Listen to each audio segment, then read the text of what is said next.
Hello everyone, মুখের স্বাদ বদল করতে আজ আমি বানিয়ে ফেললাম ডাল মাখানি আর জিরা রাইস। আর দেখতেই পাচ্ছেন এই যে চালটাকে ভিজিয়ে রেখেছি, 1 ঘন্টা ভিজিয়ে রাখতে হবে কিন্তু। আর এখানে আমরা একটু ভিজিয়ে রেখেছি রাজমা আর ব্ল্যাক মুগ ডাল, এটাও মোটামুটি 4 ঘন্টা মতন ভিজিয়ে নিতে হবে।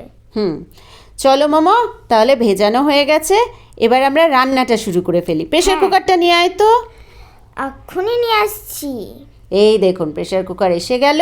এবার তাতে আমি ভেজানো ডালটা দিয়ে দিলাম, আর তার সাথে দিলাম 4 কোয়া মতো পেঁয়াজ, একটু হলুদ আর একটু নুন।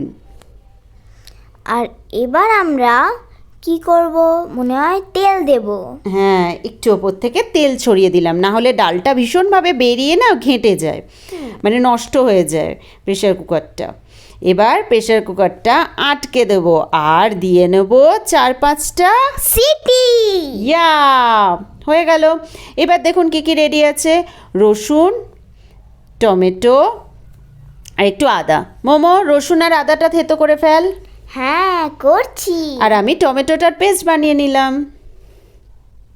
এই দেখুন সব রেডি করে নিয়েছি, আর সাথে একটু বাটার, তেজপাতা আর শুকনো লঙ্কা নিয়ে নিয়েছি। এবার কড়াই দিয়ে দিলাম বাটার, আর ফোড়নে কি দেব? আমরা দেব আবার লঙ্কা, শুকনো লঙ্কা আর তেজপাতা। সেটা দিয়ে একটু নাড়াচাড়া করে নিলাম। এরপর প্রেশার কুকারটা খুলে, ও আচ্ছা, তোর থেতো করা রসুন আর আদাটাও দিয়ে নিই, দিয়ে আগে এটা একটু ভাজা ভাজা মতন হয়ে যাক।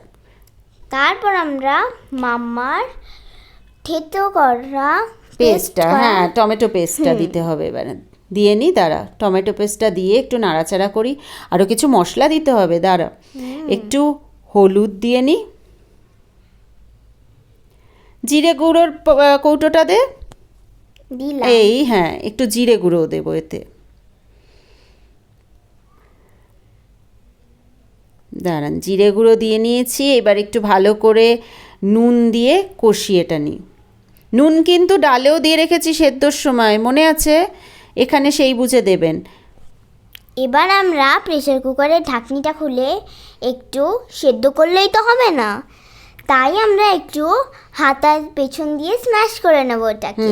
তাতে বেশ টেস্টটা ভালো হবে, চেয়ে থাকবে না ডালটা। আর এখানে আরেকটু লঙ্কা গুঁড়োও দিয়ে নিলাম, ঠিক আছে? তো দিয়ে মোটামুটি আমার রেডি। এবার আমি ডালটা দেওয়া শুরু করব। মোমো, একটু জল আনতো, ডালটা না একটু ড্রাই আছে, কারণ এতটা ড্রাই তো করা যাবে না। আনলাম, এই তো এবার তোমাকে দিয়ে দিলাম আমি এবার। হ্যাঁ, একটু জল দিয়ে দিব, কারণ ওটা তো একটু ফুটবে, তো সেই হিসাবে একটু অল্প জল দিয়ে এটাকে এবার ফুটিয়ে নেব। আরও অনেক কিছু আছে, দাঁড়ান, তাড়াহুড়ো করলে হবে না। মোমো, এরপর ধনেপাতা কুচিটা দে তো। দিচ্ছি। একটু নাড়াচাড়া করে এবার আমরা একটু ধনেপাতা দিয়ে দিলাম। আর এবার এসে গেছে আমার ফ্রেশ ক্রিম, ফেভারিট, মোমোর খুব ফেভারিট। তো তো ফ্রেশ ক্রিমটা ওপর থেকে একটুখানি দিলাম, আর কসৌরি মেথি একটু হাতে কচলে দিয়ে দিলাম। ফ্রেশ ক্রিম কিন্তু আরও একটু দেব গার্নিশিংয়ের সময়। তো এবার মোটামুটি আমার রেডি। এবার আমরা একটু আবার ফ্রেশ ক্রিম দিয়ে দেব আমাদের সার্ভিং প্লেটে। আর ধনেপাতা আর লঙ্কা দিয়ে একটু সাজিয়ে দেওয়া হলো। আর পারি না বাপু, আমার খিদে পেয়ে গেছে, আমি যাই। দাঁড়া, জিরা রাইসটা বানাতে দে। হ্যাঁ, জিরা রাইস আছে তো, ভুলেই গেছি আমি। হ্যাঁ, এই যে জিরা রাইসটা বানাই। এবার একটু বাটার দিলাম, তাতে একটুখানি জিরে দিলাম, আর একটু তেজপাতা দিয়ে একদম সিম্পল ওয়েতে জিরা রাইসটা বানিয়ে ফেলবো। ভাতটা আগেই করে রেখেছি ঝরঝরে করে, সেটা এবার কড়াতে দিয়ে ভালো করে একটু মিশিয়ে নেব, কারণ মোমোর খিদে পেয়ে গেছে। গরম গরম জিরা রাইস দিয়ে ডাল মাখানি দিয়ে খাবে বলে বসে রয়েছে।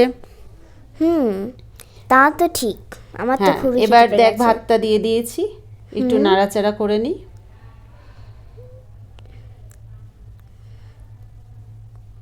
আমরা এবার একটু নাড়াচাড়া করে নেব। মোমো, থালাগুলো রেডি কর তাড়াতাড়ি, তৈরি আচ্ছা, হয়ে ready এসেছে। করছি, এক্ষুনি ready আর স্বাদ করছি। বাড়াতে একটু ধনেপাতাও দিয়ে দিলাম। ব্যাস, মোটামুটি আমাদের জিরা রাইস আর ডাল মাখানি কিন্তু রেডি হয়ে গেছে। এবার আমরা চললাম খেতে। আর আপনারাও যদি খেতে চান, এরকম সিম্পল পদ্ধতিতে ঘরেই বানিয়ে ফেলুন। আজকের জন্য বাই বাই।